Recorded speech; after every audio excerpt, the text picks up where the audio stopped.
Tonight on The Wrap, the Prime Minister on the ropes over just why he hired Lord Mandelson. Mandelson betrayed our country, our Parliament and my party. A backbench rebellion as MPs force Sir Keir Starmer to release files about Lord Mandelson's appointment as US ambassador. And the Tories smell blood after the PM admits that he knew when giving Mandelson the job of his ongoing relationship with Jeffrey Epstein. So is the PM's own job now in danger? Pressure too on the former Prince Andrew over a claim in the Epstein files from Ghislaine Maxwell that this photo is genuine despite his denials. Today, removal vans were seen at his Grace and Favour home in Windsor after he was kicked out by his brother, the King. Also tonight, we investigate how specialised gangs are flying fleets of drones, carrying drugs and weapons into prisons across the country. And ministers unveil a new pledge to fix foster care. But with councils struggling to keep staff and foster families saying their fee barely touches the sides, can the fostering system really be sorted? Well, we discuss the day's biggest stories with Ava-Santina Evans and Adam Boulton. Plus, a first look at the front pages of tomorrow's newspapers as they report on the pressure facing the Prime Minister.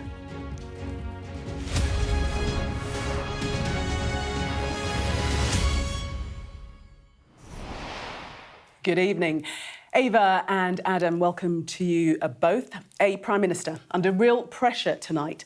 Could the row over Lord Mandelson cost him his job? Can you answer that question, Adam? Well, it always looked a tall order that Sir Keir Starmer would survive until the general election, but I think the lack of trust displayed towards him by his own Labour Party today probably brings his departure date closer. Ava? Some of the more overzealous Labour MPs that I've spoken to have just come out of the chamber say it could be as soon as this weekend that Wes Streeting throws his hat into the ring, but I doubt it will be more like May, I imagine.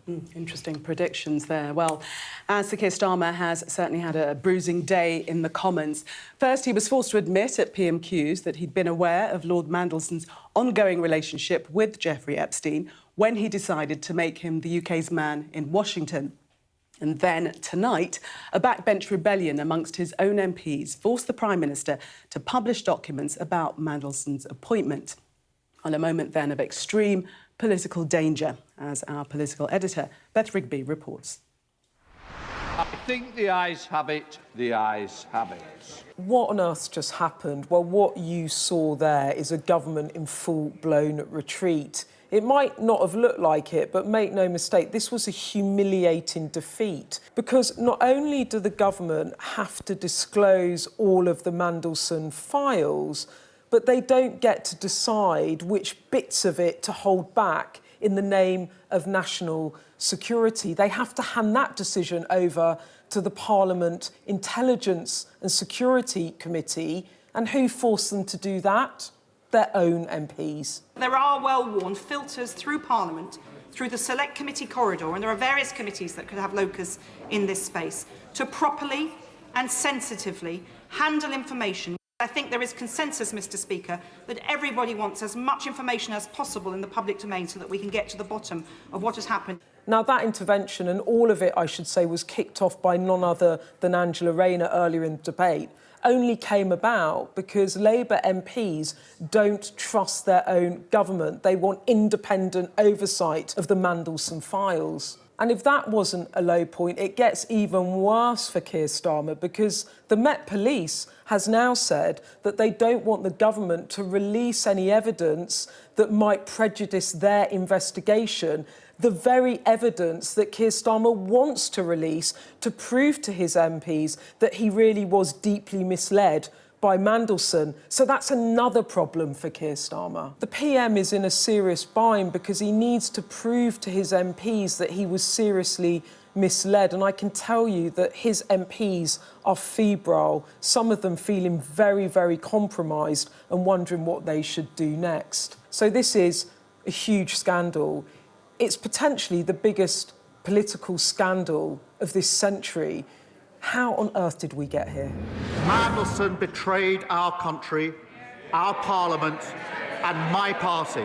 Over the weekend, it emerged that Peter Mandelson, when he was in government in 2009, leaked market-sensitive, top-secret government information to the convicted sex offender Jeffrey Epstein. And to give you a sense of how serious this is, Mandelson is now under criminal investigation for this, for misconduct in public office and leaking confidential government information. And if he's prosecuted and convicted, well, he could face jail time.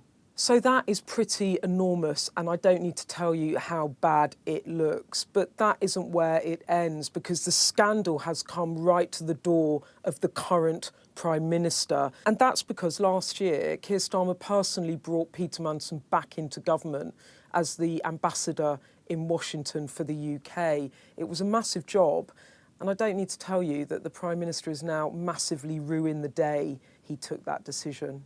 I regret appointing him. If I knew then what I know now, he would never have been anywhere near government.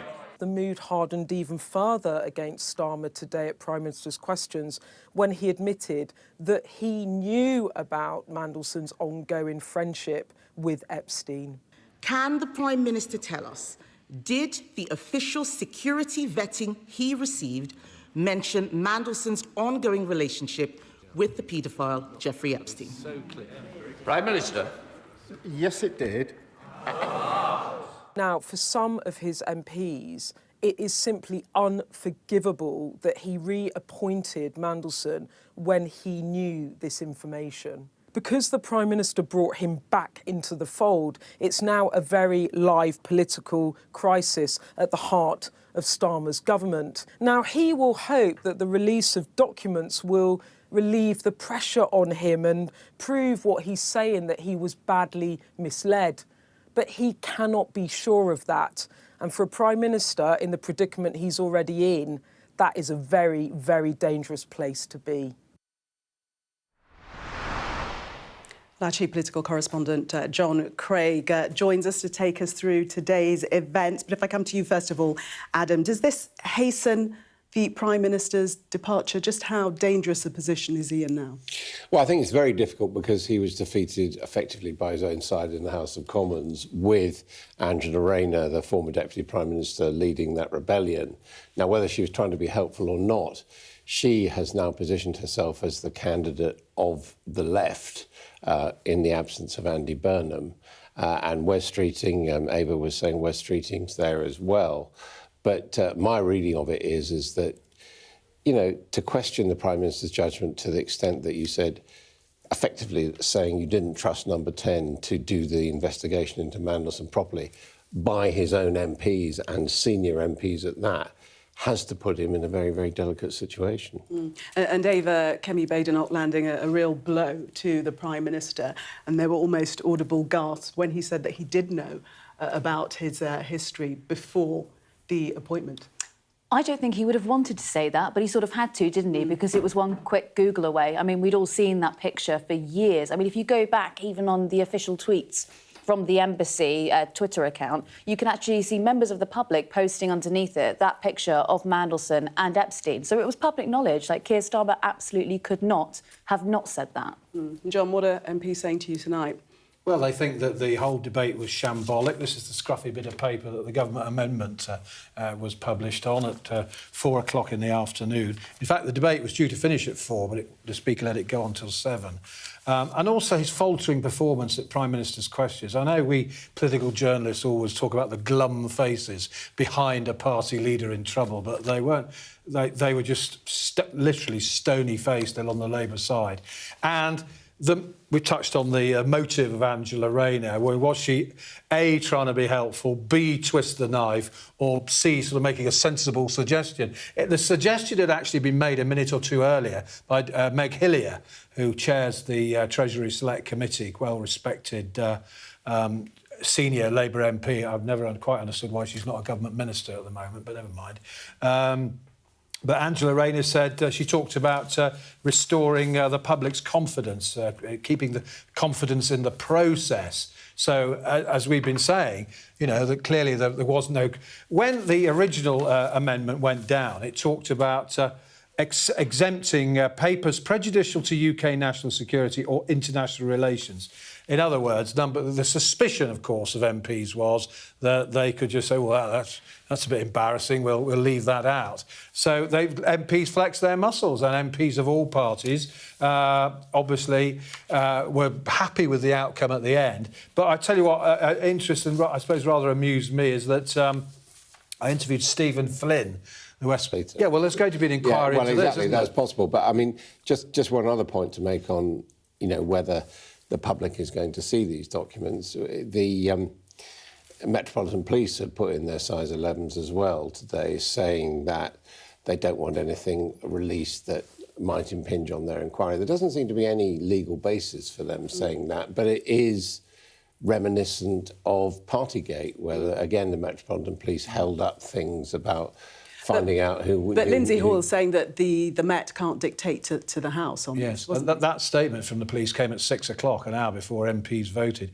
But some MPs have said to me the former DPP was trying to prosecute Mandelson from the dispatch box. I mean, there was a lot of criticism of the Prime Minister. But that's what he was trying to do. I mean, basically, he was trying to say Mandelson is an absolute swine and a liar and a rotter, i.e., don't blame me, I was lied to. And he said that repeatedly. And, the odd thing is that about the admission that he knew about the relationship with between Mandelson and Epstein is everybody knew that. I mean, it was on the record. So I don't see... there was a certain amount of pantomime and everyone going, oh, he's admitted that he knew it, because everybody knew he knew it. And Peter Mandelson has already gone on the record saying he told him about the relationship and that it extended after he'd gone to prison. Problem is that Mandelson lied about the extent of his relationship. But lied about the financial advice. Well, the financial advice and sending government secrets to... But by that argument, Starmer is saying, I think this will come back to bite him, Starmer said it's absolutely fine that he was, had relations with a man who was soliciting sex from minors, but it absolutely was not OK that he was giving away potential state secrets. There is also, complex moment to be in the story, in the New Statesman, the cover story in the New Statesman, Alva Ray, their political editor, says that there had been a previous questioning of Peter Mandelson in 2023 by the Labour Party, in which he was asked on the record, did you have a personal or commercial relationship with Epstein? And he denied that flatly. And, of course, now we know that that's not true. Well, two things. Clearly, they took a risk. Peter Kyle, who's now the business secretary, said in this very studio that Peter Mandelson was, in his words, worth the risk. That was back in September. And, of course, the other point, of course, is that Peter Mandelson, of course... of course, it was well known. But, of course, the fact that it was well known makes the Prime Minister's decision to appoint him look even worse. Well, it was a risk. It was a gamble. And Peter Mandelson, you and I will remember this. I remember going back to when he was Labour's spin doctor in the old days under Neil Kinnock. He used to talk about the sun test. Is there something in your private life or whatever you wouldn't want to see on the front of the Sun newspaper? It's not passed the test there certainly was. Today. Well, we haven't heard from Lord Mandelson today, but previously he's had said that he'd been wrong to believe that Epstein, following his conviction, and to continue his association with him afterwards. So that's the very latest that we've heard from Peter Mandelson. Well, of course, that story is making the front pages of the newspapers, including The Guardian. Its headline, it's over for Starmer, say Labour MPs, amid fury over Mandelson. We'll bring you a first look at all the front pages from 10:30. Now to Andrew Mountbatten-Windsor and a claim we found in the Epstein files, which appears to cast doubt on his assertion that he never met his accuser, Virginia Giuffre. In an email, Ghislaine Maxwell, which she says a photo showing the three of them together is real. Andrew has strongly denied any wrongdoing. Sky's Laura Bundock has this report.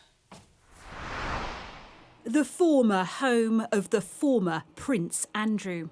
He left Royal Lodge on Monday, but he can't escape the questions.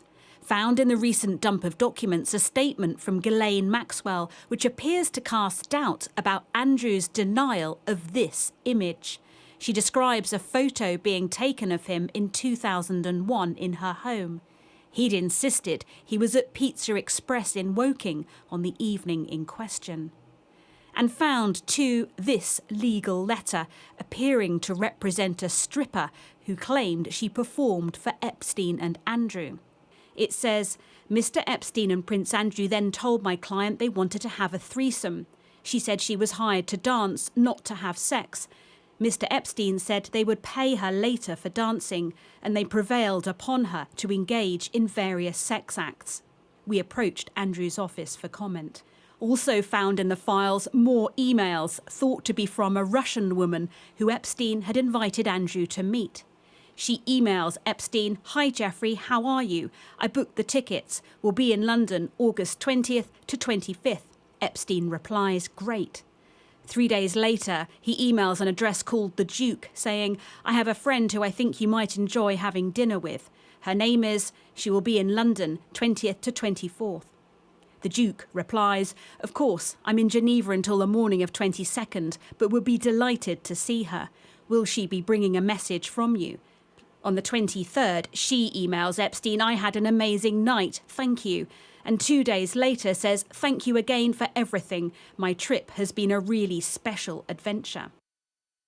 We don't know if this Russian woman is the same Russian who claims she was trafficked to the UK and sent to spend the night with Andrew at Royal Lodge. But we know Thames Valley Police is assessing these allegations. It's not the first time authorities here have been involved. In 2020, the US formally asked the UK for help arranging an interview with Andrew, making what's known as an MLA request. But the UK resisted. Now, in amongst the Epstein files, we found these emails between the US Department of Justice and the Home Office. One says, "All we want to do is ask some questions. Do they really refuse to permit that?" Now calls for the US to try talking to Andrew again. What I'd like to know is what he knows of Jeffrey Epstein's crimes and his entire enterprise, as well as his relationship with Jeffrey Epstein and Ghislaine Maxwell, because it's very clear that he had a close one. Andrew strongly denies any wrongdoing. The law firm he used didn't respond to our requests for comment. He's now starting life here in rural Norfolk, out of sight, but still in the minds of those investigating the crimes of Epstein. Laura Bundock, Sky News. Well, Andrew, there we know, moved out of Windsor, his home at Windsor, and that at the behest of the King. We saw the vans moving him out of Windsor. But are the royal family now able to distance themselves enough from him and the scandal? Well, it's interesting. One of the papers writing about this has an estate worker saying, you know, he's meant to be in exile. He's not in exile. He's on the estate. And he's actually occupying Wood Cottage, which was where his father ended his days and very much lived a kind of a private life. So he's apparently being moved into a more humble farm once the renovations have taken place.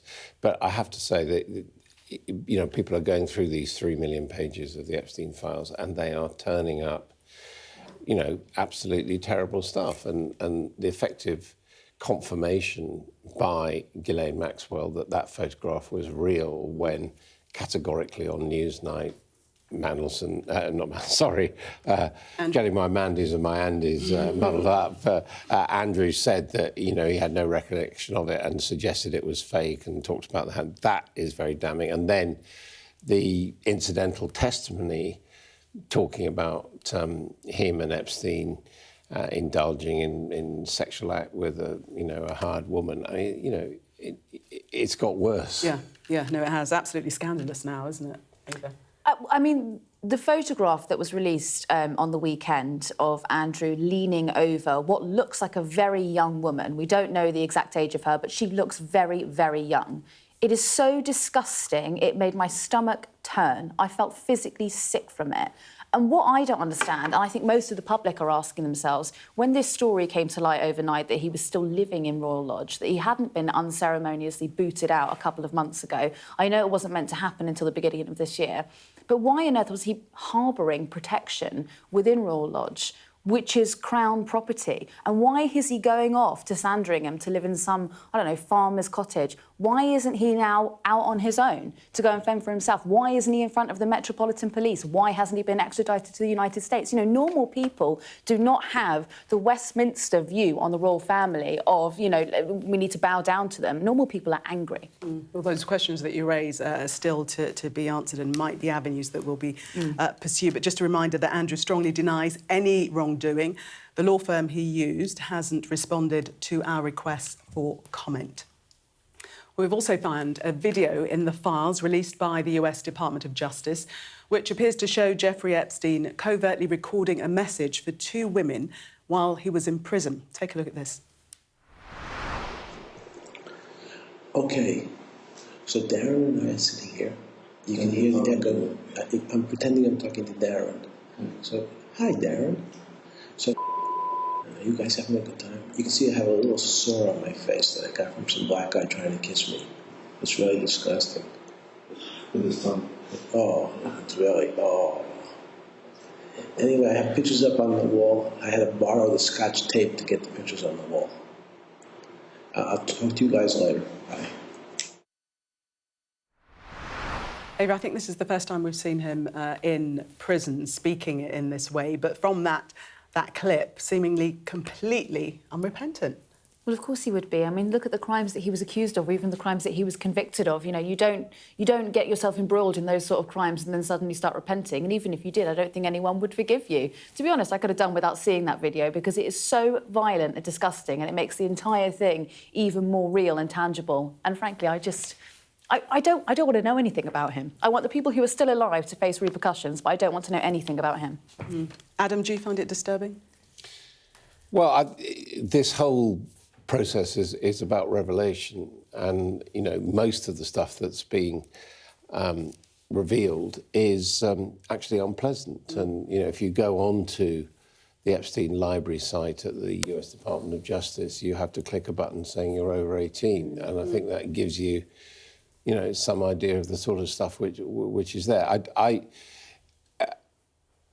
I find, you know, Jeffrey Epstein, you know, a truly horrible person in every way. Yet what is so odd when you see him like that is how kind of mild and happy-go-lucky he appeared, and how many people found him charming over the years. Well, that's the ruse that fooled a lot of people. Well, now to a story we've been following closely here on Sky News. It's about how specialised gangs are piloting drones to fly drugs and weapons into prisons, and how they're working up and down the country to beat the system. Molly Malone has more. Take a look at this. Look at this. It's a drone with a package attached at the end, heading into Manchester prison, and it's being filmed by an inmate from inside his cell. This is a Category A prison. What you're watching is happening across the country and is the work of criminals trying to smuggle in contraband. I'm outside HMP Manchester. The Chief Inspector of Prisons has described this jail's airspace as having been ceded, given up to organised crime gangs attempting to smuggle in drugs and weapons via drones, representing a threat to national security. It's gone from, say, haphazard, perhaps youngsters or disorganised local criminals to now being gangs that are specialising in this and are focusing on this and are making a lot of money from doing it. So are working up and down the country to beat our systems. We've got prisoners that we're catching with, you know, with Rambo-style knives. We've had a machete in the prison. Ava, the problem is that the criminals are using increasingly sophisticated technology to get these drones in, and the prisons can't combat that. Well, also the prisons can't cope because they've had their funding slashed since austerity began in 2010. The type of person that is working there, regularly they're not properly trained, or they might be part of an outsourced private company, and so they're just temporary workers and don't have that personal vested interest in keeping people who are in the prison community safe. It's just an issue of funding, top to bottom. Not a new issue, Adam, but drone incidents are up 1,140% in 5 years to April 2025. Well, you know, prisons are the same as life outside prison. There are more and more drones around, more and more people are using them. We know that delivery companies are piloting using drones. I mean, to be fair to the prisons, they have tried in some areas to put netting over the outdoor areas so that parcels can't get through. But obviously, they are, you know, they're big sites, and you can't do that all the time. And as far as the costs go, it's true that there have been tremendous cuts in prison. There are plans to build more prisons. A lot of people would argue that actually sending people to prison isn't doing anything. But we've also had, in parallel with this, a report saying that supermax prisons, you know, the very toughest prisons, containing jihadists, for example, are simply not safe for warders, because we've had a number of incidents of warders being attacked or having things, boiling stuff thrown over them in kitchens. So the government's having to rethink at the very toughest end of the prison service how they can make them safe. And Ava, we heard from the prison governor there that far from it being haphazard groups of criminals getting together, it's actually organised gangs that are making a lot of money from supplying this service. Well, it would be. It would be quite extraordinary if you could break through the prison security. But I would also argue that, you know, that there are many prisons where actually the prison infrastructure is so weak and the security is so weak that this is probably just a business or entrepreneurial activity for many gangs rather than it is a challenge. OK, thank you both for the moment. After the break, we'll take a first look at what's making the front pages of tomorrow's newspapers.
What's the best thing about being a Sky News presenter?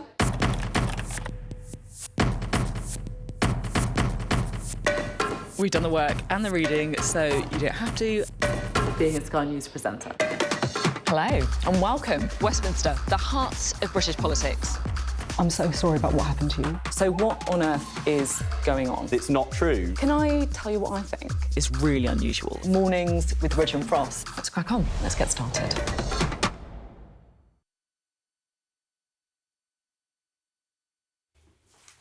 You're watching The Wrap. Time now to see what's making the front pages of tomorrow's newspapers.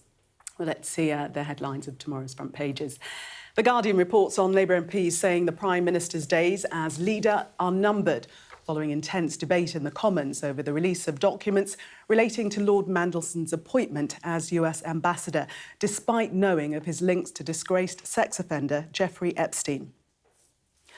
Liar, liar, pants on hired, reads the Metro's front page, as it reports on today's events in the Commons. The Telegraph focuses on the former Deputy Prime Minister, Angela Rayner, leading Labour MPs in a revolt against Starmer. The Mail has the same story, writing, Rayner twists knife. The Times says the PM is fighting for his future. The Sun writes that Andrew Mountbatten Windsor is facing a revolt from staff at his new home. The Star tells its readers the picture of the former prince with the woman who accused him of rape, Virginia Giuffre, is real and not fake, as he claimed, after Epstein files show Ghislaine Maxwell write it in an email. Andrew has always denied any wrongdoing. The Financial Times says European security officials believe satellite signals were intercepted by Russia. The Daily Express reveals that cancer patients will get personalised plans to help them cope with the psychological toll of their diagnosis. And the Mirror quotes John Virgo's widow in their headline, "I can't imagine a life without my John," as they pay tribute to the snooker legend. OK, well, let's start with the Guardian front page, shall we? It's over for Starmer, say Labour MPs amid fury over Mandelson. Is it over for him? Well, not immediately. The way for it to be over would be either for him to decide that he's had enough, or for 80 Labour MPs to get behind a stalking horse for a vote. And as yet, that hasn't happened, although I have to say there was a great deal of criticism from him, pretty much from across the party, and that's also being reported in the newspapers by the political correspondents.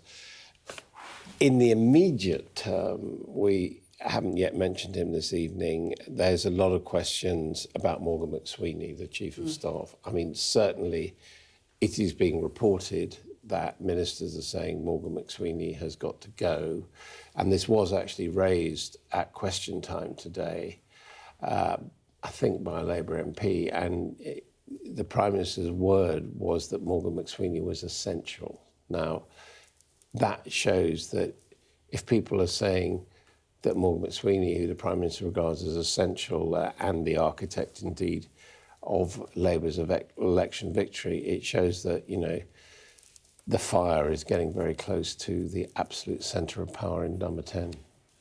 Ava, if they do want to replace Sir Keir Starmer, and if those moves are afoot, how do they actually do it? We've got Angela Rayner on a couple of the front pages, and we saw her intervention today in the Commons. Well, there would have to be a public declaration from 80 Labour MPs that they wanted to deselect the leader and, put in a vote of no confidence. But it's very different from the Conservative process because, as I just said, it has to be public. So many Labour MPs wouldn't want to put their name to it. And it's very difficult with Labour because it's extraordinarily factional and there isn't one homogenous group that would vote for something like that. So I think the largest group that you've got is the Tribune Group, and that there's 100 of them, and they would get behind Angela Rayner at a push if Wes Streeting launched a challenge. But the largest caucus of MPs are probably Starmerites because they were all selected by Morgan McSweeney prior to the 2024 election, and so they're extraordinarily loyal. And it's very unlikely that they would come out against him unless they knew that Wes Streeting was the only option, and then perhaps they would follow Morgan McSweeney's orders. So I think that what Starmer is looking at now, he either has to go himself to save face, you know, for Labour in front of the entire country, or he has to get rid of Morgan McSweeney. But I mean, as he said himself, I don't quite know how he survives without him. Morgan McSweeney, if he goes, does that save the Prime Minister, Adam, do you think? Well, pro tem, for a period of time, he would say, you know, his party would say, well, that's the right thing to do. This man has led us in the wrong direction. But as Ava says, you know, Morgan McSweeney has a lot of allies. I mean, his wife is a Labour MP, for example.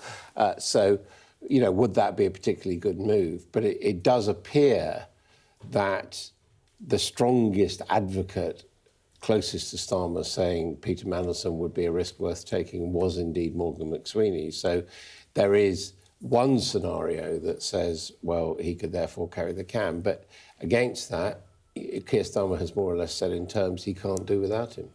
Ava, let's take a look at the Sun, and they're bringing Andrew Mountbatten-Windsor back into the story there with a line that staff are striking at his new home in protest at him arriving. I don't think that anyone should have been working with him in the first place. I don't know how they would have the gall or gumption to take a paycheck to anyone that is paying for that man to live any sort of lavish lifestyle while all of this... Well, I mean, this round of leaks is atrocious, but we've known about his atrocious behaviour for a number of years now. But yes, this is the story that he has been moved from Royal Lodge up to the Sandringham estate. And in Sandringham, the staff there do not want to serve him, and they are now refusing to do so.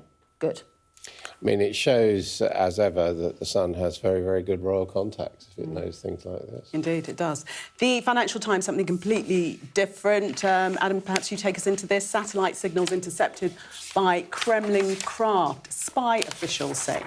Yeah, this is Star Wars, and the story is basically, I mean, this is not a threat, this is actually happening, that 2 Russian spy satellites have tried to get in close to the transmission zone of EU satellites, including the sort of satellites that broadcast television channels. So maybe they've been trying to get into the Sky satellite channels, who knows? This is clear evidence now, and the point is that they are both apparently trying to steal some of the information that's been put through these satellites, but also have the potential to shut down satellites. And, you know, as we know, there is increasing dependence on Elon Musk's Starlink, for example. He has the power to shut them down, but if people become very dependent on them, this is, you know, a new area, effectively, of warfare, and, you know, it underlines, I think, the low-level warfare which is going on, particularly in the cyberspace at the moment. To The Guardian, Ava, I've just got time to go through this story, which is about sort of medical sexism, I suppose. Underdiagnosed in girls is autism.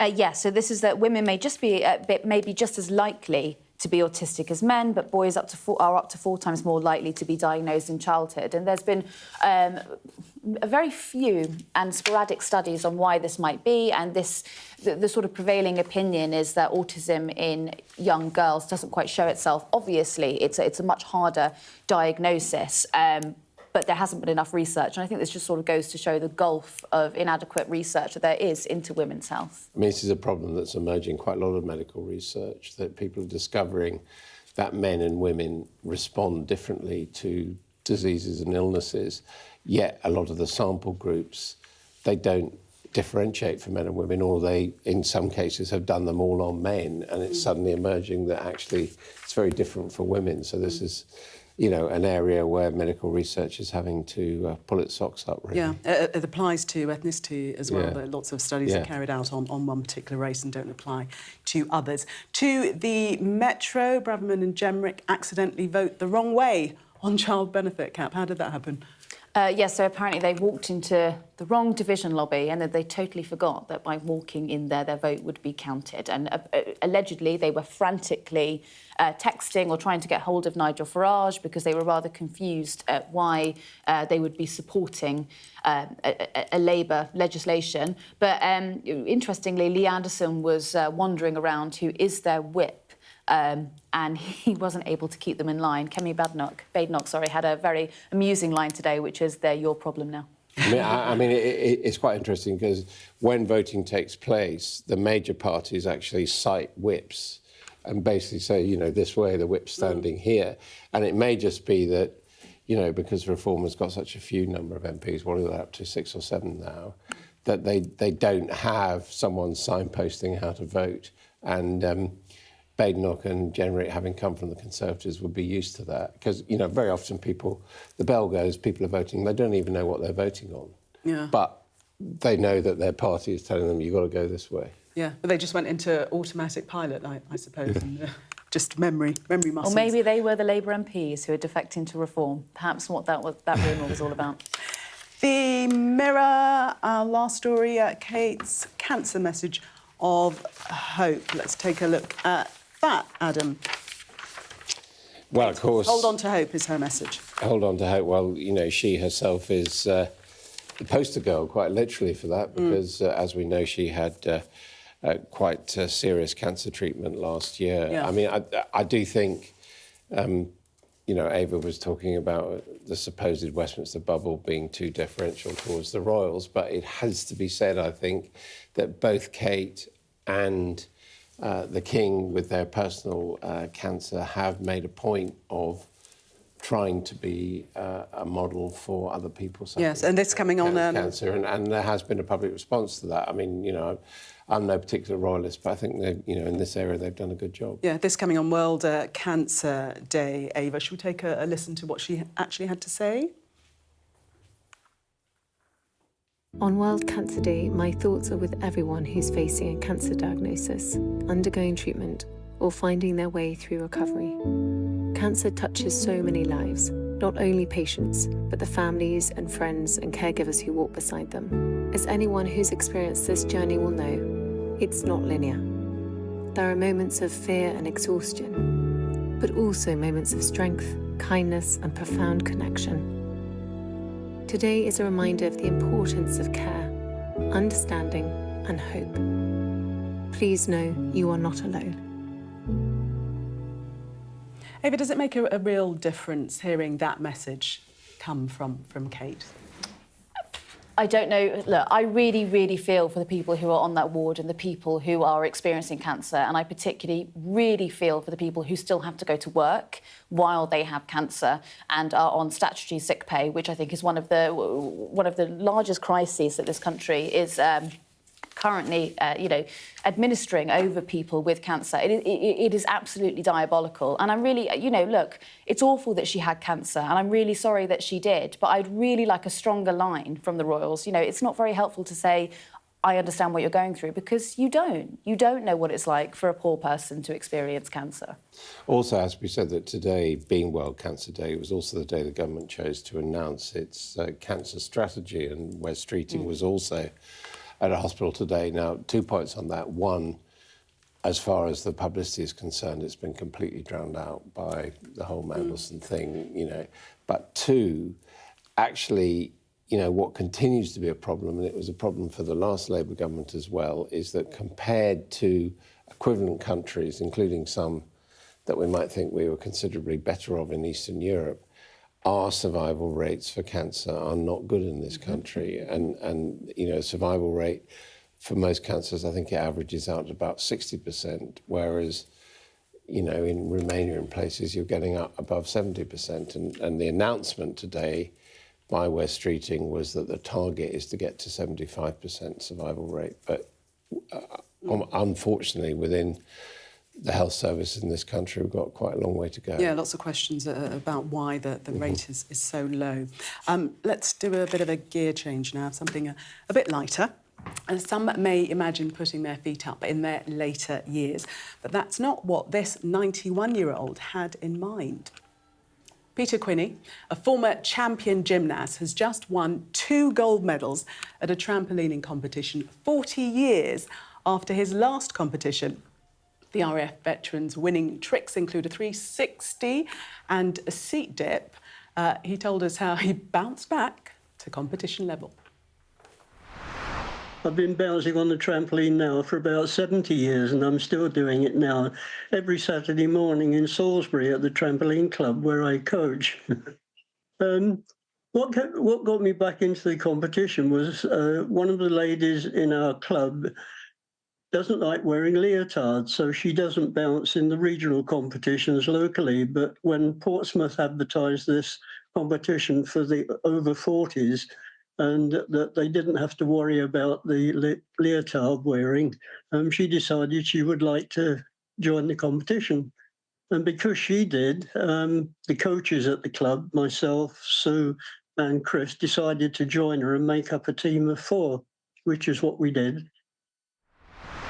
Peter Quinney there talking to Sarah Jane Mee. Adam, can you imagine yourself bouncing like that at 91 years old? No, I don't think so. I think even making 91 would be an achievement. Ava?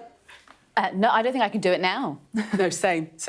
But you do have a relative who could probably do that now. Your great uncle. Who is also extraordinarily strong and much stronger than I am. He's going to be 95 in July and he is still boxing multiple times a week, actually. Wow. He is a Greek national who's now British. He's been here for years and years. He met there he is. We can see him on screen. He's there, yeah. And he's down in South East London multiple times a week and he's lifting weights there, but he also boxes.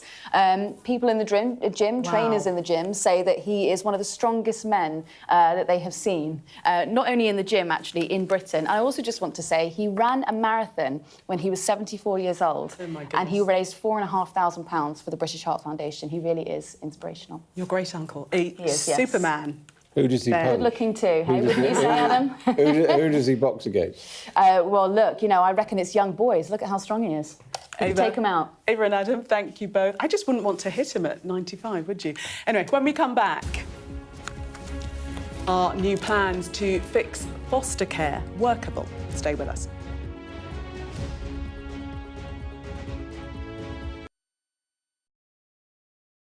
Over there, to your left. There have been airstrikes every day. Hezbollah are very sensitive about us showing any pictures and we're being hurried away right now.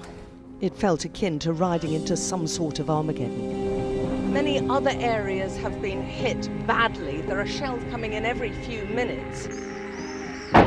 Hear that whistle and that crunch? We know that they're coming from the south of the city where there's a column of Russian armoury. I'm Alex Crawford and I'm Sky's special correspondent based in Istanbul. It's trying to hit us. That's it. It got us then. There's a lot of action going on. A lot of heat. Still. We were the first journalists and the only outsiders to reach the site of the attack several weeks after it happened. We found from the missile. It's very difficult to see what around here could be conceived of as a legitimate military target. Only about half a mile from the Turkish coast, a boat seriously overcrowded. This is one of the most severe viruses in the world. Clearly not had very much to eat at all. A lot of them extremely thin and very frail. Look at that sheet of flames, and that has happened within minutes, and now it's coming from both sides, and it's moving this way. The world's largest falls now down to a trickle in places. I can't imagine how much plastic is lying at the bottom of this huge lake. Oh! Getting up close and personal with a rhino. This is what makes the job so fantastic. What's the best thing about being a Sky News presenter? Perfect. Let's bring you some breaking news. Being a Sky News presenter. I began by asking... Thank you so much. ...trusting us to tell her story. The battle for number 10. Sky News has been given exclusive access. Let me give you a sneak peek. It was the day those present would never forget. Why did you decide to open up and tell your story? What's the best thing about being a Sky News journalist? Who's funnier? Being a Sky News journalist. A special edition of The World with me, Yalda Hakim. Pakistan has the right to respond. You're like, what? A historic day here today. Congratulations, this is a huge moment. But what happens now? The best thing about being a Sky News journalist? They call him the king of the jungle. Being a Sky News journalist. Yusra Al-Baghir has this report. And this is what's left of it. As a woman of colour, how did the Harris campaign speak to you? People risk their lives to speak to us for this report. Mr. Zuma, Sky News. We're trying to see as much as we can. You are watching The Wrap. Now, fostering will be opened up to younger and more diverse households, with the rules being relaxed under government plans to recruit thousands more carers over the coming years. Becoming a foster carer can be a tough but rewarding experience, as our People and Politics correspondent Nick Martin has been discovering. Oh, I can already see it's a busy house. Yeah, so I've been fostering 4.5 years. I have 3 boys with me at the moment. They are 12, 14 and 16. The system needs a full overhaul, not just a bit of rearranging. But we are at the breaking point now where pretty much everyone is at capacity. This is not about any one of the young people. You know, I've had knives in my face, I've had punches thrown at me. I can actually cope with that, and it might sound daft. It's the support and the lack of support by the children's social workers. As a child in care, Gerard was sent to live with Jamie. Now 19, he's moved out, but he still keeps in touch. Can you describe what impact Jamie had on your life? Well, if Jamie didn't come into my life, and I'd happily say I'd be in jail or probably dead by now. Really? What did he bring to you, do you think? What did he do? Support. If it weren't for Jamie, I probably would have gone down the wrong path. Well, many of us watched as Roxy Wilson opened up about being fostered as a child by her mum and fellow contestant Judy on the latest season of the TV show The Traitors. They spoke to Mornings with Richard Frost about how much of a difference foster care can make to children's lives. I think people, think that they need to have a big house, they need to have plenty of money. It's not about that. It's about having a heart and, giving a child a home, helping them to develop in life. And that's what all it is about, to be fair. Transformative is a really great word because it's just life-changing. It's from a really sort of unfortunate life or a really great life. That's the difference it can make, so it's huge. I mean, it's an invaluable contribution to society, isn't it? But the issues are with recruitment, getting foster carers into the system and also retention.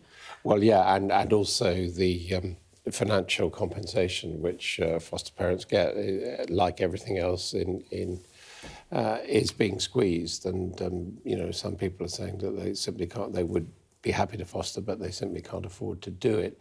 Also, what the government is proposing today is slightly loosening the criteria on who can foster, because there's some quite strong rules about, for example, mixed couples. There's been some objections to letting them have children. People living in rented accommodation, there's been objections to that. And what the government is trying to do is to make it easier for people to be fosters and less, if you like, discriminated against to be foster parents. And they hope that they're going to get thousands more children getting into foster care as a result. Ava, is it a good idea for the government wanting to open the foster system up to younger people and more diverse households? Yeah, absolutely. And also, again, on the rental accommodation, because most people do live in rental accommodation if you're under 35 or under 40 now. The problem that you've got with foster care is that there are so many children who are slightly older, who might be in their teenage years, and they're traumatised. They might have experienced something extremely traumatic in their younger years, and they become very difficult to look after in a foster home. And I think that's one of those problems that the government should really be focusing on. Children need permanent homes. They can't live the sort of transient existence that the current foster scheme, it almost does encourage.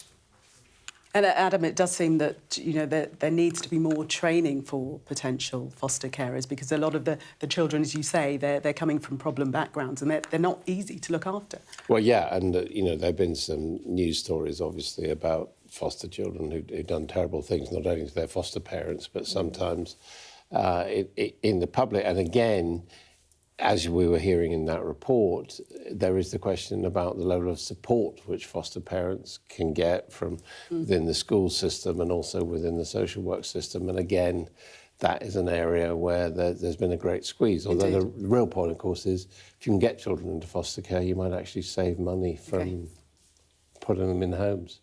And Ava, there are many heartening stories, aren't there, about foster care? I know that Fatima Whitbread has done a lot of work on the foster system and the fact that she was fostered and obviously went on to be an Olympian and talking about just how important it was to have that stability, even though it wasn't from a blood relative. Absolutely, and it's a shame that that's the exception and not the rule. You know, there are many foster parents who absolutely adore fostering children. They really love the job of doing it, but as Adam pointed out earlier, there simply isn't a financial incentive to do it. You know, it's very expensive to raise children, and unfortunately it's one of those things that were cut back during austerity. OK, Ava and Adam, thank you both. Much more coming up at the top of the hour as more pressure mounts on the Prime Minister over his appointment of Lord Mandelson as US Ambassador, as MPs force a government climb down.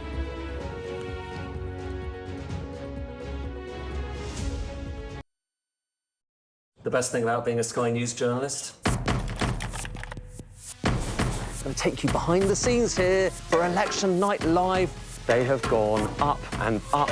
Being a Sky News journalist. Ed Conway, Sky News, is anyone going to talk to us? Mortgage rates did go up very sharply during your time in office. Here it is. First off, just the scale of what we're looking at. Our data shows it's been happening. Question is, why it hasn't been stopped. What's the best thing about being a Sky News presenter?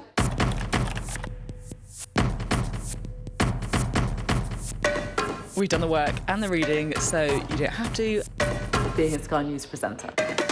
Hello and welcome. Westminster, the heart of British politics. I'm so sorry about what happened to you. So what on earth is going on? It's not true. Can I tell you what I think? It's really unusual. Mornings with Richard and Frost. Let's crack on. Let's get started.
Tonight on The Wrap, the Prime Minister under pressure over why he hired Lord Mandelson. Mandelson betrayed our country, our Parliament and my party. A backbench rebellion as MPs forced Sir Keir Starmer to release files about Lord Mandelson's appointment as US ambassador. And the Tories forced the PM to admit that he knew when giving Mandelson the job of his ongoing relationship with Jeffrey Epstein. Tonight, we're asking, is the PM's own job now in danger? Pressure too on the former Prince Andrew over a claim in the Epstein files from Ghislaine Maxwell that this photo is genuine, despite his denials. Today, removal vans were seen at his Grace and Favour home in Windsor after he was kicked out by his brother, the King. Also tonight, fears of a new nuclear arms race as a treaty between the United States and Russia, which has endured for decades, expires. Plus, it's the show that made Dan Aykroyd, Bill Murray, Tina Fey and Will Ferrell household names. Now Sky unveils its cast of the UK version of Saturday Night Live. We discuss the day's biggest stories with Ava-Santina Evans and Adam Boulton. Plus, the first look at the front pages of tomorrow's newspapers as they report on the pressure facing the Prime Minister.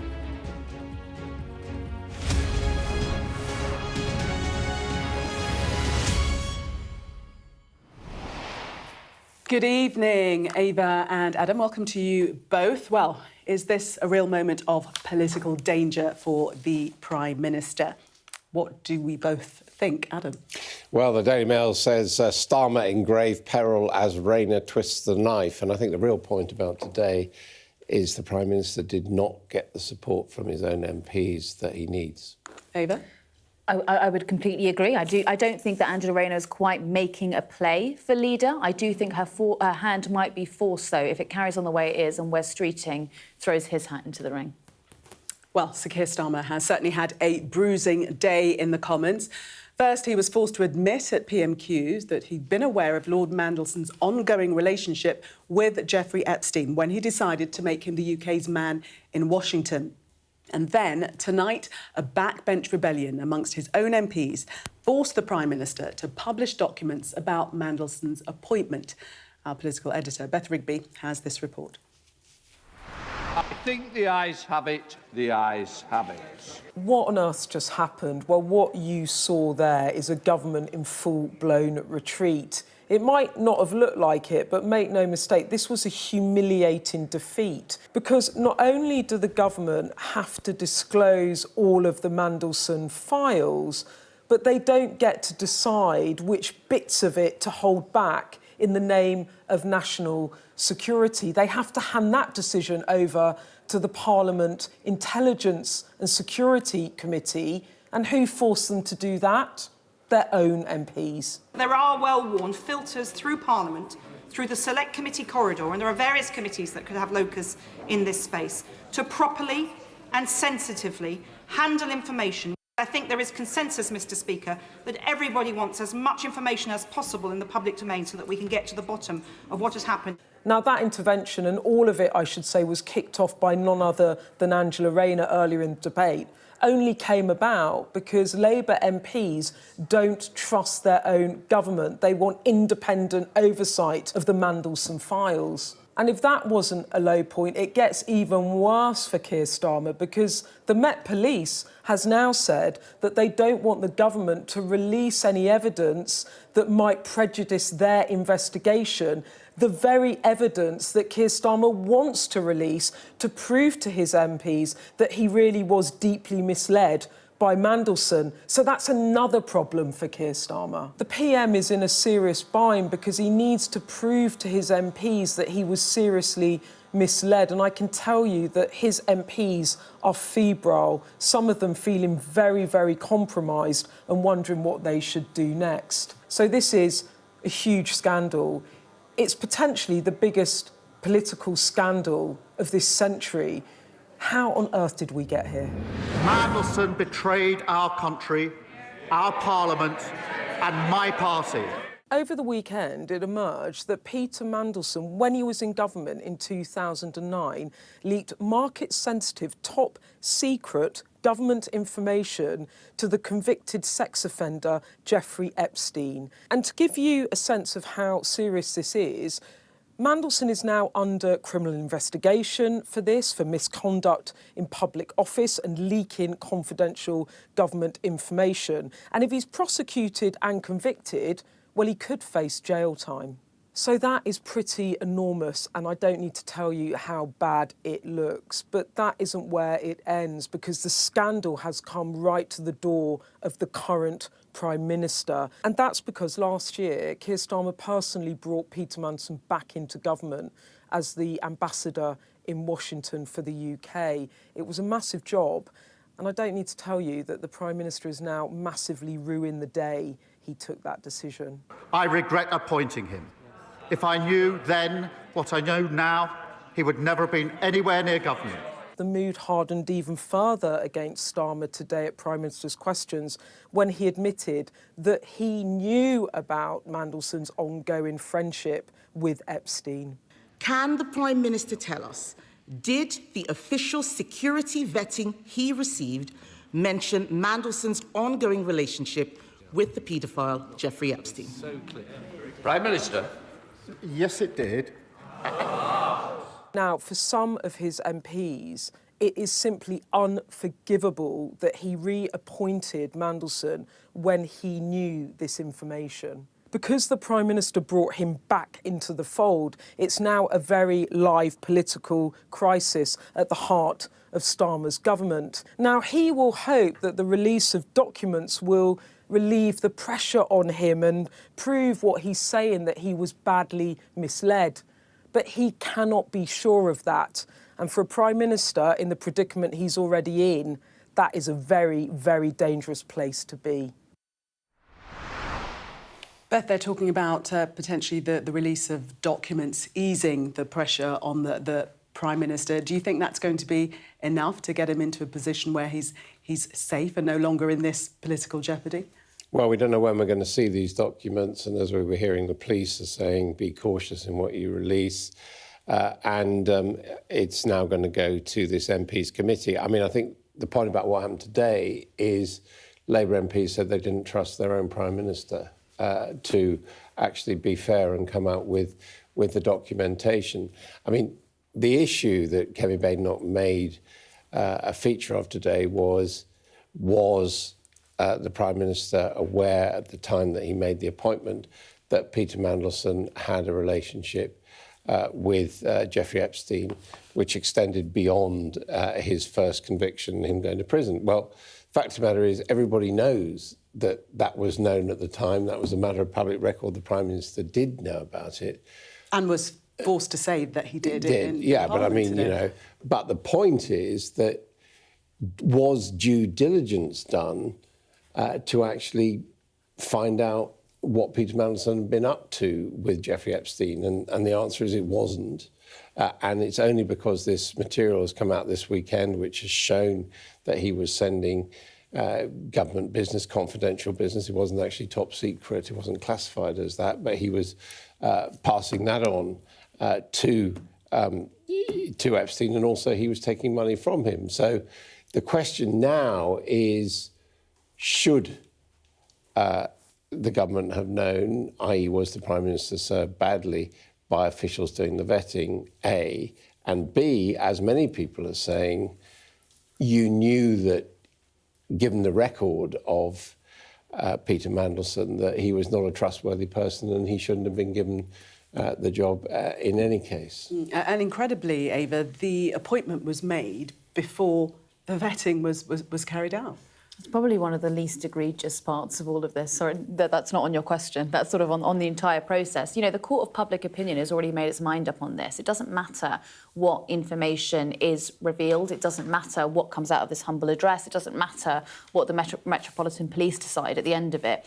The Court of Public Opinion knows that Mandelson should have never been anywhere near that high of a diplomatic appointment. He was photographed with Jeffrey Epstein. We all know what Epstein was doing, and there were multiple photographs published of Peter Mandelson, you know, alongside him. In any case, you know, he shouldn't have been anywhere near government. And I think, you know, the real questions here are, I think what I'd like to hear more of is what involvement and why was there so much involvement from Peter Mandelson in government in the first place? You know, Peter Mandelson had long been working on the selection list to determine what MPs were going to make it into the Commons before the 2024 election. He'd also been calling Morgan McSweeney multiple times. You know, I brought this up actually on a broadcast just before the election, that Peter Mandelson was regularly calling shadow cabinet ministers and giving them rather vociferous advice that he was telling them, instructing them they had to absolutely take. And shadow cabinet members were almost frightened of him. Why was he allowed to do this? Well, Why did he have this grip on the party? Well, the answer is because he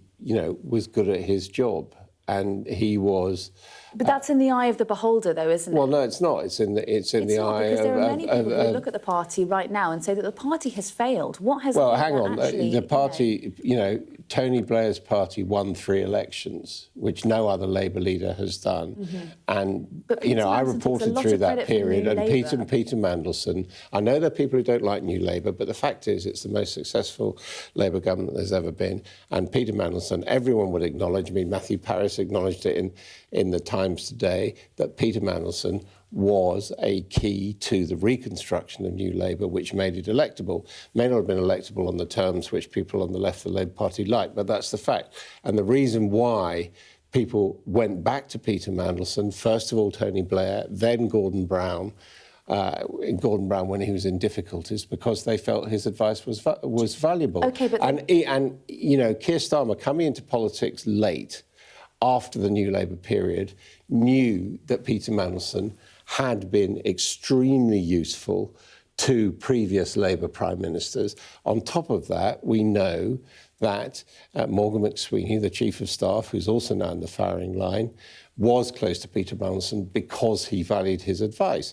And even on the question, I mean, you can say Peter Mandelson did not have a great deal of integrity, blah, and all the rest of it. But even on the question of who was going to be a good ambassador to deal with the Trump administration, it is difficult to say that someone who'd been a trade negotiator for the European Union and a trade minister for the UK and had a certain, you know, political toughness, wasn't a good person to deal with Trump. And he was successful dealing with Trump. Can I just add, because you've made a lot of points there about New Labour and the success of Tony Blair, but no one ever talks about Neil Kinnock. No one ever talks about the fact that man lost 3 elections and Mandelson was heavily involved in that. Well, I covered that period. I don't know whether you were born or not, but the reality was that in 1983, when Neil Kinnock became the leader of the party, what did Neil Kinnock do? Neil Kinnock purged the left. Well, hang on. Neil Kinnock appointed Peter Mandelson as his advisor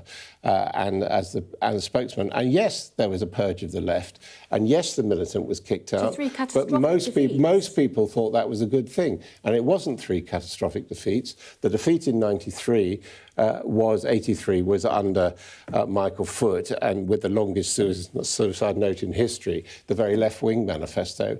And Neil Kinnock extremely bravely reformed the Labour Party, got away from multilateralism. I would love to do a podcast with you at some point, but you know, on this. No, but this is the truth. This is what you're saying. You know, don't say Mandelson actually contributed to the defeat of Neil Kinnock. Mandelson contributed to Keir Starmer, who won the election on around 30% of the popular vote. When you look at what Corbyn achieved in the years prior to that, it was vastly greater. What Corbyn achieved was losing the election. I know he did, but we're having to talk in like sort of short, snappy little platitudes. Yeah, but that's the point. Peter Mandelson was a strategist, as is Morgan McSweeney, and they knew how to win elections. You may not like them, but to say that they were not good operators and good at what they did is just rubbish. The point is, Adam, though, that Peter Mandelson was hired as the US ambassador, knowing the risks. There was you may say he's very good at his job, but there was also another side it was a risk, and many people will say it was a risk too far. It was a misjudgment, and clearly it's a Peter Mandelson, through dreadful behaviour, which no one knew about in terms of his relation with Epstein, has brought disgrace on himself and has damaged the Labour Party. I fully acknowledge that, and that was a risk which shouldn't have been taken. But all I'm saying is it is not right to say even now, that he didn't actually do a good job as ambassador. Perhaps he shouldn't have been there, but actually Starmer wanted a close relationship with still Trump, ended up with increased and he tariffs. got a close relationship with Trump, and he got tariffs lower than anybody else. But we're going to have to leave it there. He's definitely earned the title of Prince of Darkness. I think we can both agree on that, can we? Come on, going to agree and shake hands? No. No, we're not. I mean, he enjoyed the title of the Prince of Darkness because that was part of his part of his mystique. That says a lot. Well, we haven't heard from Lord and his behaviour with Epstein was certainly dark. But yes, we haven't heard from him today. But previously, he said that he'd been wrong to believe that Epstein, following his conviction, and to continue his association with him afterwards. Well, of course, this story is making the front pages of the newspapers, including the Mail. The headline there, Starmer in grave peril as Rayner twists the knife. We'll bring you a first look at all of the front pages from 11:30. Now to Andrew Mountbatten Windsor and a claim we found in the Epstein files, which appears to cast doubt on his assertion that he never met his accuser, Virginia Giuffre. In an email, Ghislaine Maxwell says a photo showing the three of them together is real. Andrew has strongly denied any wrongdoing. Well, Laura Bundock has this report. The former home of the former Prince Andrew. He left Royal Lodge on Monday, but he can't escape the questions. Found in the recent dump of documents a statement from Ghislaine Maxwell, which appears to cast doubt about Andrew's denial of this image. She describes a photo being taken of him in 2001 in her home. He'd insisted he was at Pizza Express in Woking on the evening in question. And found, too, this legal letter appearing to represent a stripper who claimed she performed for Epstein and Andrew. It says, Mr. Epstein and Prince Andrew then told my client they wanted to have a threesome. She said she was hired to dance, not to have sex. Mr. Epstein said they would pay her later for dancing, and they prevailed upon her to engage in various sex acts. We approached Andrew's office for comment. Also found in the files more emails thought to be from a Russian woman who Epstein had invited Andrew to meet. She emails Epstein, "Hi Jeffrey, how are you? I booked the tickets. We'll be in London August 20th to 25th. Epstein replies, "Great."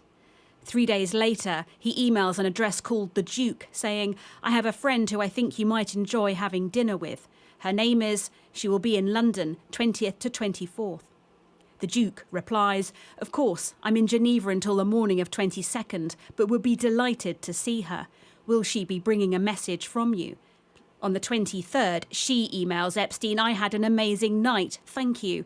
And 2 days later says, "Thank you again for everything. My trip has been a really special adventure." We don't know if this Russian woman is the same Russian who claims she was trafficked to the UK and sent to spend the night with Andrew at Royal Lodge. But we know Thames Valley Police is assessing these allegations. It's not the first time authorities here have been involved. In 2020, the US formally asked the UK for help arranging an interview with Andrew, making what's known as an MLA request. But the UK resisted. Now, in amongst the Epstein files, we found these emails between the US Department of Justice and the Home Office. One says, "All we want to do is ask some questions. Do they really refuse to permit that?" Now calls for the US to try talking to Andrew again. What I'd like to know is what he knows of Jeffrey Epstein's crimes and his entire enterprise, as well as his relationship with Jeffrey Epstein and Ghislaine Maxwell, because it's very clear that he had a close one. Andrew strongly denies any wrongdoing. The law firm he used didn't respond to our requests for comment. He's now starting life here in rural Norfolk, out of sight, but still in the minds of those investigating the crimes of Epstein. Laura Bundock, Sky News. Adam, do you think we're ever likely to hear from Andrew Mountbatten Windsor ever again, either in a court of law or in some sort of statement of remorse? Well, it's interesting that his younger brother, Prince Edward, said yesterday that the victims had to come first, which many people took to be his view that he should indeed comply with the congressional inquiries. I mean, I do think the congressional inquiries are more for show than actually substance. But the problem is it's very difficult, as we just saw in that extract from the congressman, they want to put him on oath, and it does appear that in his comments so far, he's not told the truth about his involvement, and this documentation coming out now is really confirming that. So it's in a very awkward position. Ava, the royal family trying to hide him away at Sandringham. Now we've seen the removal vans and he has moved from Windsor. But what does all of this mean for the king and the rest of the royal family? It must be excruciating for the royal family. There's also actually an awful story on the front of the Sun that the household who are working at the home that he has been relocated to are effectively on strike. They do not want to work for him. They have refused to serve Andrew in his capacity as he lives there. But I think there are real questions now from the public. This has dogged the royal family for a number of years, multiple years. Why was it not dealt with sooner? Why has it been a slow burn? Could the royal family have saved face if they'd cut ties sooner and moved him out of sight and out of mind quicker, rather than having him sort of in full view in Windsor, where he has been parading around? He rides his horse around Windsor, and William is known to spend some time there. He's been seen on a scooter, moving around the area. That there was he was seen greeting members of the public just a day ago. I think this was part of their, this is just not a good. It's not a good look for the royal family to be seen fraternising with someone who's just had pictures released of himself leaning over an extraordinarily young-looking woman. I mean, I'm not even sure if she is a woman. She looks like a young girl, but I don't know that for definite, but she does look very young. It's not a good look for the royal family, and particularly at a time where people are questioning the monarchy and the function of the monarchy, and they're trying to revitalise their image and ingratiate themselves with millennials. This is just a terrible way to go about doing it. Just want to remind viewers that Andrew strongly denies any wrongdoing, and the law firm he used hasn't responded to our requests for comment. But he did pay an estimated £12 million to the estate of to Virginia Giuffre when she was alive. Yeah. So, but who among us? That is a fact. Well, I think you say what are the royal family doing? I don't think it was. To be honest, it wasn't Prince Andrew's money, was it? No, absolutely. When we come back, fears of a new nuclear arms race with a key treaty set to expire in the coming hours.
What's the best thing about being a Sky News journalist? Who's funnier?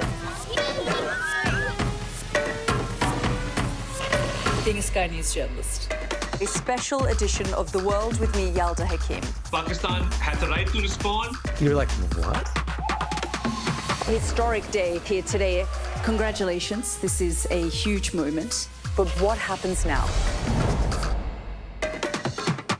The best thing about being a Sky News journalist? They call him the king of the jungle. Being a Sky News journalist. Yusra Al-Baghir has this report. And this is what's left of it. As a woman of colour, how did the Harris campaign speak to you? People risk their lives to speak to us for this report. Mr. Zuma, Sky News. We're trying to see as much as we can. The best thing about being a Sky News journalist? I'm going to take you behind the scenes here for Election Night Live. They have gone up and up. Big Sky News journalist. Ed Conway. Sky News, is anyone going to talk to us? Mortgage rates did go up very sharply during your time in office. Here it is. First off, just the scale of what we're looking at. Our data shows it's been happening. Question is, why it hasn't been stopped. You are watching The Wrap. Now, the last nuclear treaty between Russia and the United States is due to expire tomorrow, raising fears of a new atomic arms race. Unless Moscow and Washington reach a last-minute deal of some kind, the world's two biggest nuclear powers will be left without any limit on their arsenals for the first time in more than half a century. Our Moscow correspondent Ivor Bennett has been looking into how we got here. The first agreement on arms control between the world's two nuclear superpowers was in 1972, signed by US President Richard Nixon and Soviet leader Leonid Brezhnev. Its aim was to slow the arms race and prevent a potentially catastrophic misunderstanding. In 1991 came the START Treaty. That was the first time both sides had to reduce their arsenals, and it began the inspection process, where each side could check the other was complying with the limits. The most recent treaty, the New START, was signed in 2010 by Barack Obama and Dmitry Medvedev. It was extended by 5 years in 2021. That caps the number of deployed strategic warheads on each side at 1,550. Now, that's clearly more than enough for Russia and the US to destroy each other, but it's a cap nonetheless. And when that treaty expires on Thursday, that cap will no longer exist. And that sparked fears of a new nuclear arms race. Does this put the absolute fear of God into you, Adam, as it does me? A world without nuclear arms control? Well, I mean, it is very concerning, and I think it's a display of the sort of world we're living in this century, which is very different from the last century, that, you know, there isn't really accepted structures between the superpowers for governance. We've got Donald Trump, you know, boasting about having the strongest army in the world and the amount of money that he's investing in weapons. We've got Putin turning his Russian economy into a war economy so that he can fight in Ukraine. So I think the only good news in this is, in the end, it does come down to money.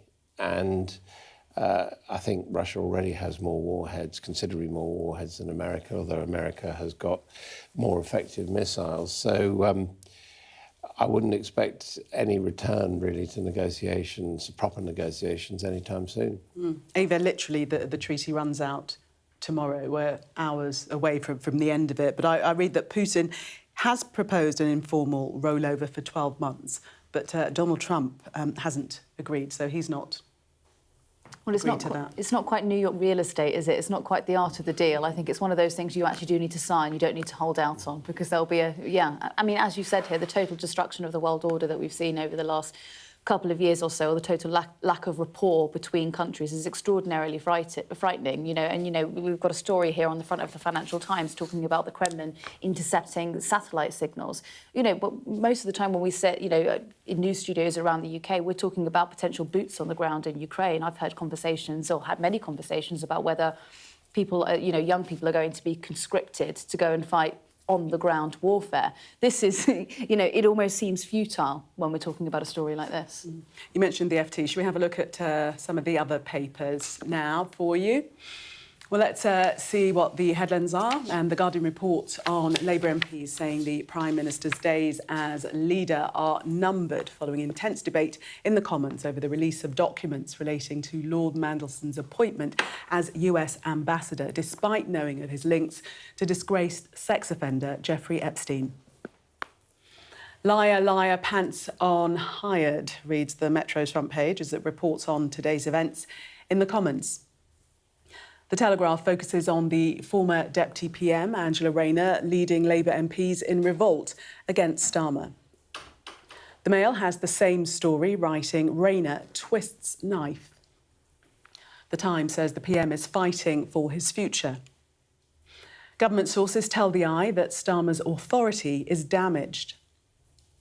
The Sun writes that Andrew Mountbatten Windsor is facing revolt from staff at his new home.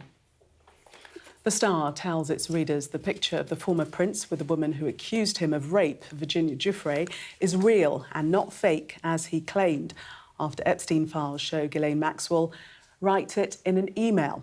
Andrew has always denied any wrongdoing. The Financial Times says European security officials believe satellite signals were intercepted by Russia. The Daily Express reveals that cancer patients will get personalised plans to help them cope with the psychological toll of their diagnosis. And the Mirror quotes John Virgo's widow in their headline, "I can't imagine a life without my John," as they pay tribute to the snooker legend. OK, well, let's take you through the newspapers now, starting with the Eye front page. And this is another line that's come out of more revelations with the Epstein files. Could Epstein have been a Russian spy? What more do we know about that, Adam? Well, at one level, it sounds fantastical, but the truth is that there is evidence that Epstein, first of all, had foreign passports in other names, particularly an Austrian passport, that he did travel quite widely in Europe, and to a certain extent, he's been a man of mystery. He's popped up in all sorts of places, and there have been newspaper reports this weekend saying maybe there's a Russian connection, because the point being that he was gathering compromising material on people in the West.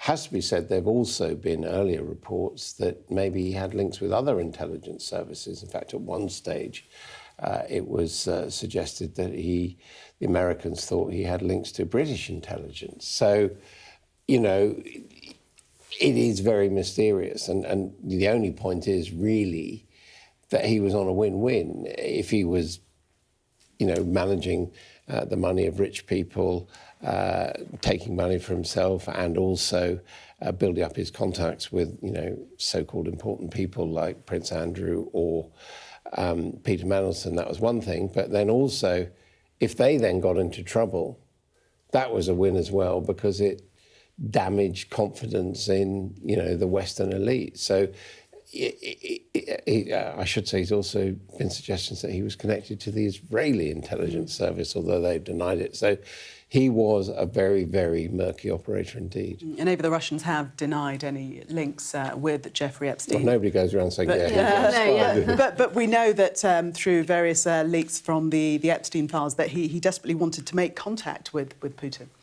Well, so this was Ed Davies' question at Prime Minister's Questions today. I think it was the second question that he put to the Prime Minister. The Prime Minister sort of batted it away. But, if you were looking through the documents that have been released over the last couple of years, it was quite obvious that Epstein wanted to have a link with anyone and everyone who was powerful. The links, the emails that were released over the weekend, we saw Elon Musk interacting with him and talking about UN diplomats that were going to be present at one of his dinners. You know, there were various other sort of, you know, mentions of very powerful people.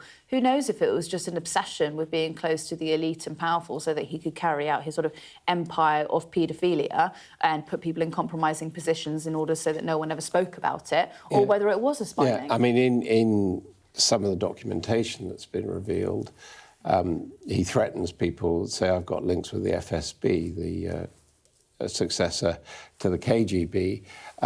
He also questioned as to whether he actually met Putin. Mm-hmm. One of the bits of video that we've been showing is him advising someone on how to approach Putin and the best way to get to him. Let's take a look at domestic politics now, Adam, and this story regarding reform and Sir Keir Starmer, who will call Britain a tolerant, decent and respectful country as he pledges £800 million more for dozens of areas likely to be targeted by Reform UK at the next election. Well, also otherwise known as a red wall. So, I mean, clearly there's a political battle in a lot of these territories between where Reform is seen as the main challenger to Labour, so it's not surprising that there will be investment in those areas. And, of course, what Sir Keir Starmer is doing at the moment, whether it's a good idea or not is a different question, is trying to frame British politics as a battle between Labour and Reform. He's talking up the threat of Reform, and of course that's how he sees the challenge coming up in the by-election in Manchester. Against that, of course, we know that the Greens are doing quite well as well, and in Wales and Scotland, the nationalist parties are doing very well. Mm-hmm. The problem that you've got, though, with supplying these constituencies with funding, if you look at Gordon and Denton, the upcoming by-election, that constituency is set to receive a huge injection of cash. It's been neglected for quite some time. It was neglected under the Conservatives. The problem that you would have as Keir Starmer is it might be too late to halt a Reform MP from gaining that seat, and then you have the payoff of, look, a Reform MP has been sat here, and look how wonderful it looks around here. It's almost a bit false advertising for the upcoming election in a few years' time. So it could actually be a poison chalice for him by the end of it. Let's stay with Reform. This story in the FT, the head of Reform's UK's Elon Musk-inspired cost-cutting drive at Kent County Council has stood down through claims by senior party figures of vast wasteful spending. Adam?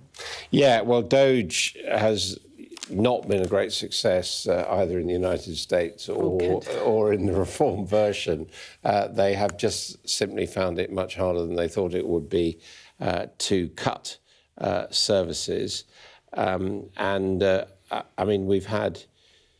we had two heads of Reform Doge give up already? And this is presumably is the third one in Kent. So this is, one of the issues about Reform UK, which is they're certainly not the mainstream parties, which are very unpopular at the moment, but do they have the competence to form a government if that's the way the chip should fall at a general election? Very easy to trumpet about these moves, but harder to implement them. Well, yes. So George Finch, not in Kent, but he has had to apologise to voters because he was not able to achieve the Doge-style cost-cutting that he had pledged to do so if he were elected. In fact, actually, I think that councillor is receiving, I think it's around 3 to 4% council tax increase, and he had to sort of do a kowtowing justification across social media. He essentially said that when we actually got inside here, looked around and realised we couldn't do that cost-cutting. So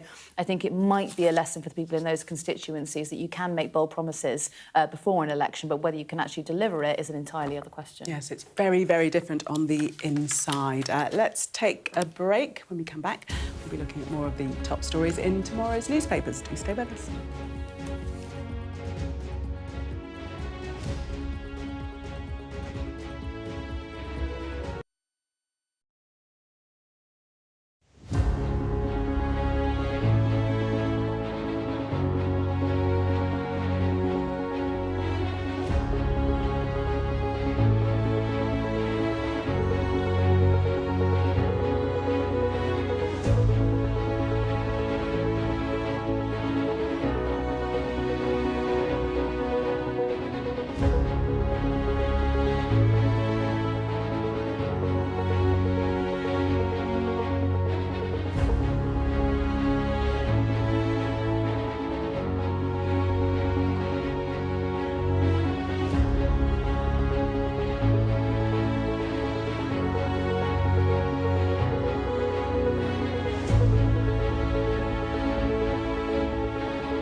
What's the best thing about being a Sky News presenter?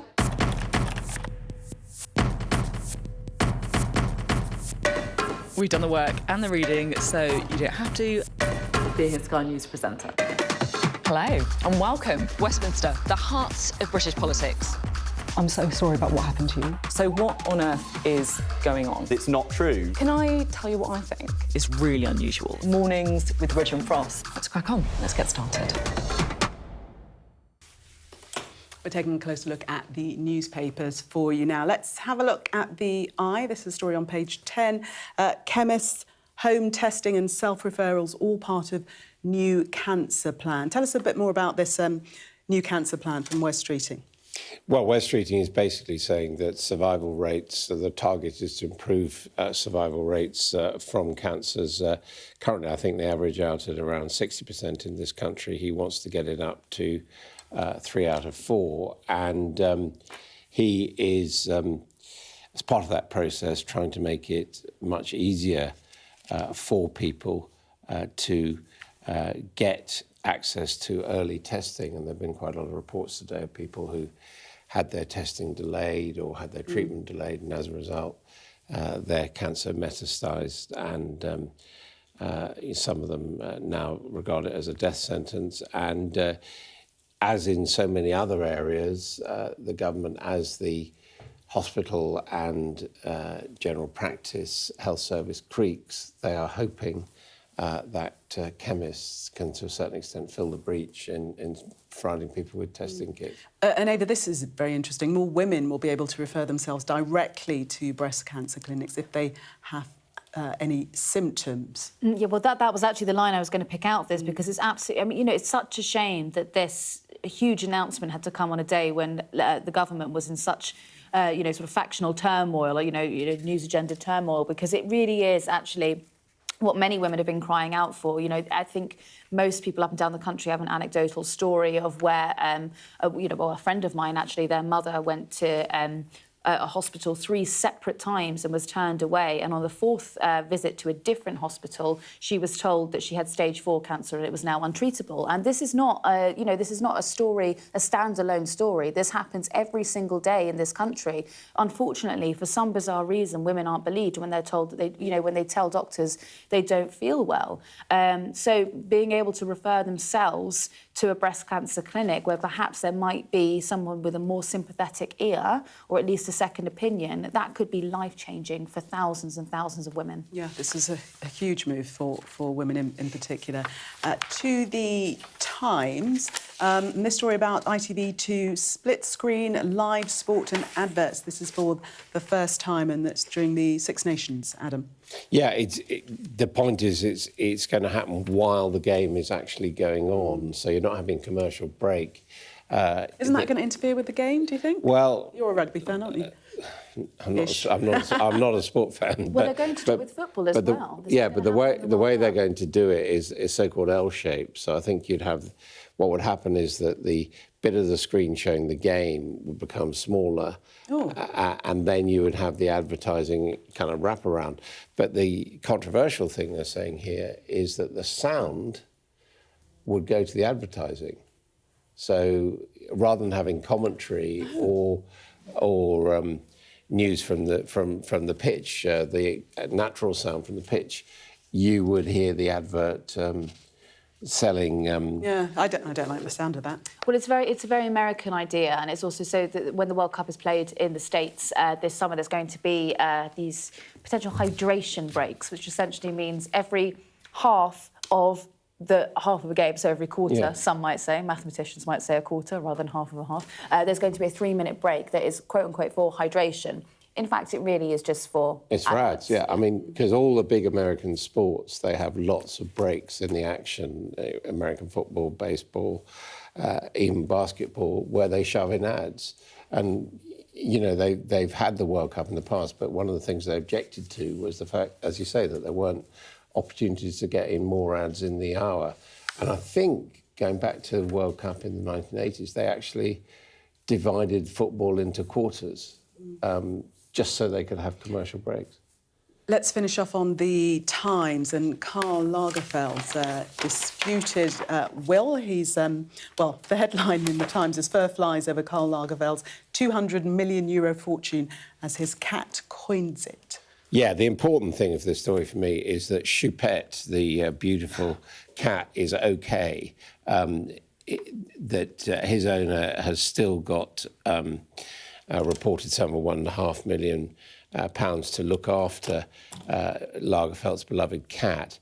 The point of this is that he didn't have a close relationship with his family. He had two older sisters who died.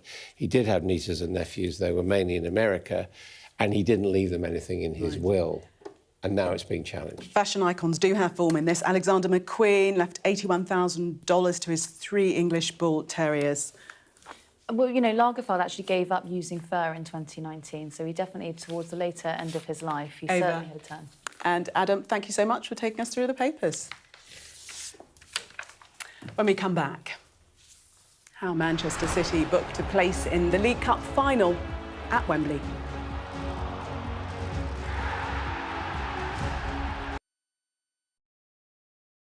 Over there, to your left.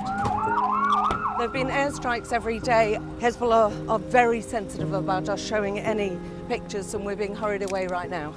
It felt akin to riding into some sort of Armageddon. Many other areas have been hit badly. There are shells coming in every few minutes. Hear that whistle and that crunch? We know that they're coming from the south of the city, where there's a column of Russian armoury. I'm Alex Crawford and I'm Sky's special correspondent based in Istanbul. It's trying to hit us. That's it. It got us then. There's a lot of action going on, a lot of hits still. We were the first journalists and the only outsiders to reach the site of the attack several weeks after it happened. We found from the missile. It's very difficult to see what around here could be conceived of as a legitimate military target. Only about half a mile from the Turkish coast, boat seriously overcrowded. This is one of the most severe viruses in the world. Clearly not had very much to eat at all. A lot of them extremely thin and very frail. Look at that sheet of flames, and that has happened within minutes, and now it's coming from both sides, and it's moving this way. The world's largest falls now down to a trickle in places. I can't imagine how much plastic is lying at the bottom of this huge lake. Whoa! Getting up close and personal with a rhino.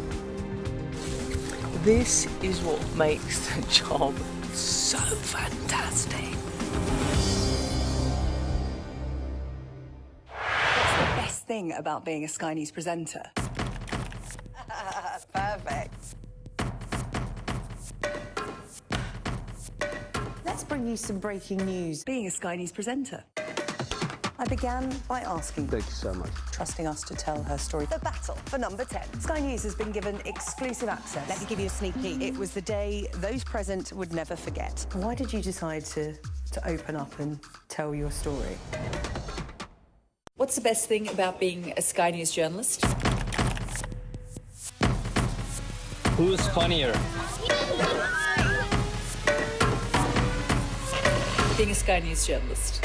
A special edition of The World with me, Yalda Hakim. Pakistan has the right to respond. You're like, what?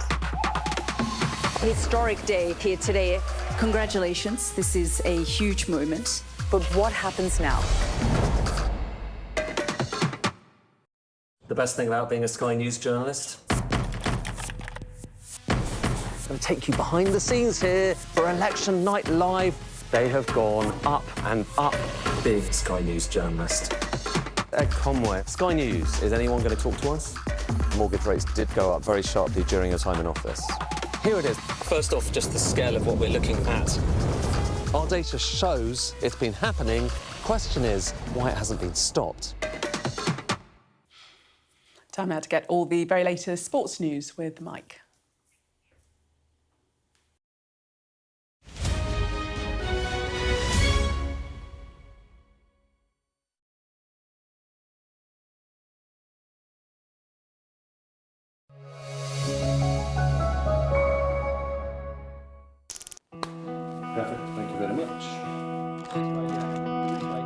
footballer's life is all about moving. I never had a problem with that because I was the one that was progressing in my football career. The Crazy Gang's welcoming committee were making sure their new arrival enjoyed a warm welcome. I'd had a small arthroscopy operation, and at that particular time there was a lot of clubs interested in me. But in a last-minute twist, Wimbledon learned John Hartson would not be moving as Spurs. John Hartson was last week tipped to be on his way across South London for £5 million.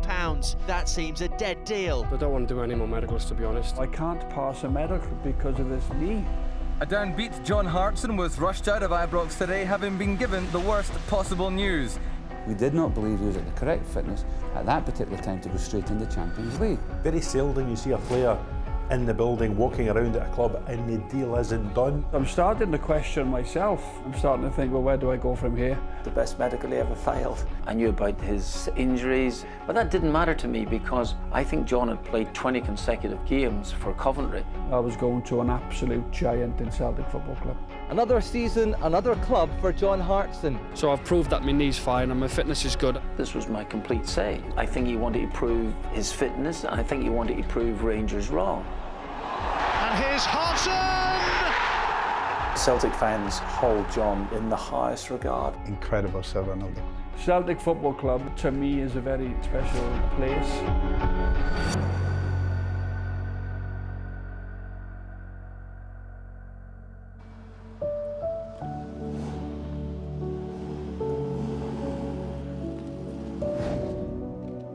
These are the two strikers that have grabbed George Graham's eye, and at quite a cost. John Hartson, the teenager, arrives at Highbury in return for a cheque to the tune of £2.5 million. It's just brilliant for me, like, you know, it's just a dream come true, really, to come to a club as big as Arsenal. A lot of my career I've moved around. When you get offered to go and sign for big clubs, a footballer's life is all about moving and, you know, resettling, but I never had a problem with that. I went to Luton at 16 on a YTS scheme, progressed, and there was quite a few clubs interested in me at that time. It's just a new start for me, you know, I've just got to start fresh and just perhaps show people, you know, what I can do. I had 2 great years at Arsenal. They bid £2.5 million, which was a British teenage transfer record at the time. He was bought for a certain part of the team, a more physical side. By the way, how good was he in the air? We were good at set pieces, you know, and long throws, and that's what John was fantastic at. In out-and-out 9, that's exactly what John was. Arsene, this way, please. Arsene Wenger.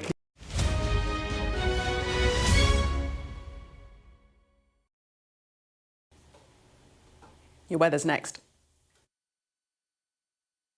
Dinner under the stars tonight? That reminds me of our travel insurance. You mean All Clear Skies? All Clear Travel Insurance sponsors Sky News weather. Well, the rest of the week looks unsettled with spells of rain and hill snow bringing localised disruption. There'll be quite a cloudy, generally frost-free but windy start tomorrow. Central parts look mostly dry, but north-eastern Britain and Northern Ireland can expect some showery outbreaks, wintry on the hills, while the south will see more general patchy rain. Wales and central and southern parts of both England and Ireland will see rain spreading to most parts through the morning. All Clear Travel Insurance proudly sponsors Sky News weather.